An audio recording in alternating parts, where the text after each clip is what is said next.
Alors c'était en juin dernier, en mai dernier plutôt.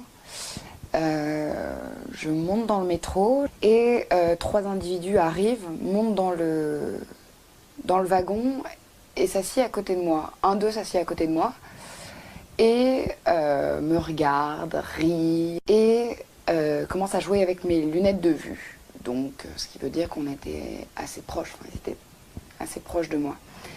À jouer avec mes lunettes et à me dire que j'étais une petite bourgeoise de blanche, que j'étais bien trop habillée pour traîner dans le métro, que voilà, j'avais l'air bien distinguée. Et puis, je ne réagis pas, parce que je deviens un petit peu paranoïaque quant aux agressions dans la rue, parce que j'en ai vécu une.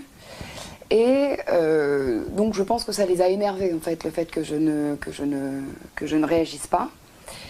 Au bout de 10 minutes, voyant que personne dans le wagon m'aide, parce que j'étais en train de me faire insulter, sale blanche, sale cato, sale bourgeoise. Je descends du wagon, je sens quelqu'un de très proche derrière moi, qui me passe la main sous le manteau et qui me touche les fesses. À ce moment-là, en me passant la main, en me disant tout près de l'oreille, je vais le dire comme ils me l'ont dit, hein. Tiens, prends ça, sale pute de française. 3 agents de la sécurité sont arrivés. Je me suis dit, je suis sauvée. Et en fait, ils ont commencé à parler dans une langue qui m'était étrangère. Ils ont commencé à rire, à me regarder en riant, à se parler entre eux. J'avais l'impression qu'ils parlaient de la pluie et du beau temps. Et ils ont demandé, donc les 3 agents de sécurité ont demandé aux 3 agresseurs de partir. Ils sont partis. Et là, je me suis sentie très seule, très abandonnée en fait.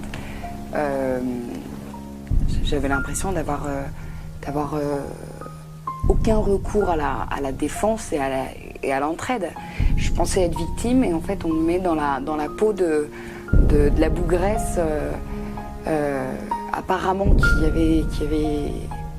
avait pas parlé de façon insultante vis-à-vis des 3 individus alors que c'était moi qui